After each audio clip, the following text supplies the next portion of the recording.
Hi అందరికి. ఈ రోజు ఈ మష్రూమ్స్ తో దమ్ బిర్యానీ ఎలా చేయాలో ఏమేమి వేయాలో చేసి చూపిస్తా, వచ్చేయండి.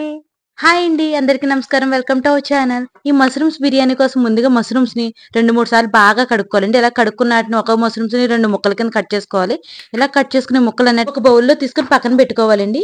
నేను బిర్యానీ వండడానికి మట్టి పాత్రను తీసుకున్నాను. అది విశాలంగా ఉంటే బాగా ఉడుకుతుందండి. బిర్యానీ కుండలో వండితే చాలా టేస్టీగా ఉంటుందండి. అంటే మట్టి పాత్ర టైప్ లో ఎందులో వండినా కూడా బిర్యానీ చాలా టేస్టీగా ఉంటుంది. ఇప్పుడు ఇందులో కొద్దిగా నెయ్యి వేసుకోవాలండి. ఇది బాగా హీట్ ఎక్కిన తర్వాత ఇందులో కొద్దిగా ఆనియన్స్ వేసుకోవాలి. ఇవి లైట్ కలర్ వేగితే సరిపోతుందండి. మరీ ఎక్కువ వేగాల్సిన అవసరం లేదు. ఇందులో ఇప్పుడు కొద్దిగా పచ్చిమిర్చి కూడా వేసుకోవాలి. ఇవి రెండు కొంచెం బాగా వేగిన తర్వాత ఆల్రెడీ మనం కట్ చేసి పక్కన పెట్టుకున్నాం కదండి మష్రూమ్స్, అవి కూడా ఇందులో వేసుకోవాలండి. మష్రూమ్స్ లో వాటర్ ఎక్కువగా ఉంటుందండి. అదంతా ఇంకిపోయే వరకు మనం 10 నిమిషాల పాటు మూత పెట్టి ఉడికించుకోవాలి. ఇప్పుడు ఇందులోనే టమాటా వేసుకోవాలండి. టమాటాలు కూడా బాగా మెత్తపడే వరకు మూత పెట్టుకొని ఒక 10 నిమిషాలు ఉడికించుకోవాలండి. టమాటా కూడా మగ్గిపోయిందండి. బాగా మగ్గిపోయాను నేను.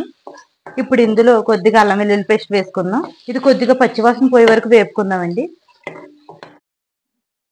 ఇందులో ఇప్పుడు కొద్దిగా ధనియాల పొడి, కొద్దిగా జీలకర్ర పొడి, కొద్దిగా పసుపు. ఈ పొడిలో నేను ధనియాలు, జీలకర్ర, దాల్చిన చెక్క, యాలకులు, లవంగాలు, డ్రై లెమన్ తో పొడి చేశానండి. ఇప్పుడు ఈ పొడిని కూడా వేసుకుందాం. కొద్దిగా కారం, కొద్దిగా ఉప్పు. ఇప్పుడు ఈ మొత్తాన్ని బాగా కలుపుకోవాలండి. మసాలాలంతా వేగే వరకు కలుపుకోవాలి. ఈ మసాలాలన్నీ మష్రూమ్స్ అన్నిటికి పట్టేలాగా ఒక 5 నిమిషాలు వేగనివ్వాలండి. అందుకు మూత పెట్టి ఒక 5 నిమిషాలు ఉంచుదాం.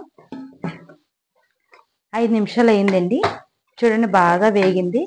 ఇందులో ఇప్పుడు కొద్దిగా కొత్తిమీర వేసుకోవాలండి. ఇప్పుడు ఇందులో కొద్దిగా వాటర్ వేసుకుని ఉడికించాలండి. ఇలా ఉడికిన తర్వాత ఇందులో కొద్దిగా పెరుగును వేసుకొని బాగా కలుపుకొని మరలా ఒక 5 నిమిషాలు ఉడికించాలి. 5 నిమిషాలు అయిపోయిందండి. చూడండి కంప్లీట్ అయిపోయింది. ఆయిల్ కూడా పైకి తేరిపోయింది. ఇప్పుడు దీన్ని దించి పక్కన పెట్టుకుందాం.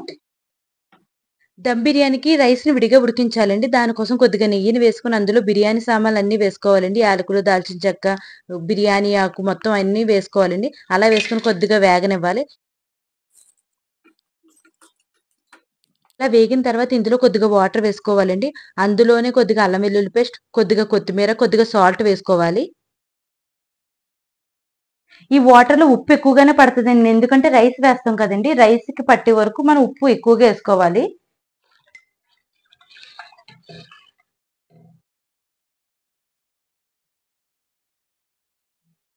ఎసరు మరిగిపోయిందండి. నేను ఆల్రెడీ అరగంట ముందే బియ్యాన్ని నానబెట్టి ఉంచుకున్నాను. ఇప్పుడు అవి ఇందులో వేసేస్తున్నాను.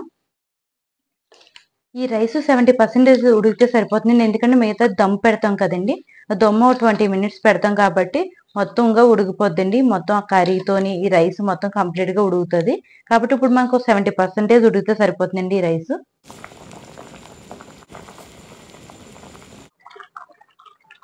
ఈ విధంగా ఉడికితే సరిపోతుందండి. 70% ఇలా ఉడికితే సరిపోతుంది.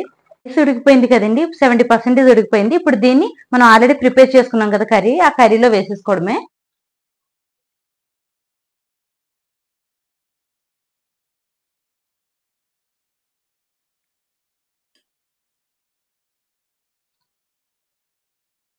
ఇప్పుడు ఇందులో కొద్దిగా ఫ్రైడ్ ఆనియన్స్ వేసుకోవాలండి.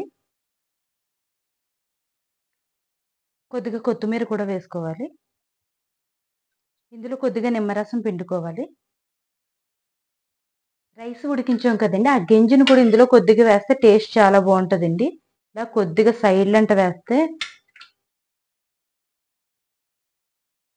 డైరెక్ట్ గా దమ్ము పెట్టకూడదండి. ఎప్పుడు ఇలాంటి ఐరన్ పెనం లాంటిది పెట్టుకొని అప్పుడు దానిపైన పెట్టుకోవాలి. ఇది ఒక 5 నిమిషాలు హీట్ ఎక్కిన తర్వాత మనం దీనిపైన పెట్టుకోవాలండి. పెనం హీట్ ఎక్కిందండి. ఇప్పుడు దీనిపైన పెట్టేసుకుందాం దమ్ పెట్టుకోవడానికి. ఇప్పుడు మూత పెట్టుకొని 20 నిమిషాలు లో ఫ్లేమ్ లో ఉడికించాలండి. మన మష్రూమ్స్ దమ్ బిర్యానీ రెడీ అయిపోయిందండి. చూడండి ఎంత కలర్ఫుల్ గా కనిపిస్తుందో.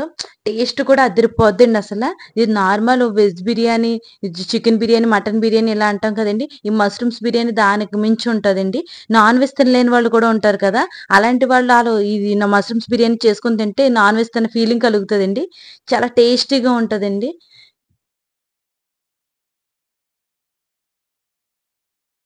చూసారు కదండి మష్రూమ్స్ దమ్ బిర్యానీ.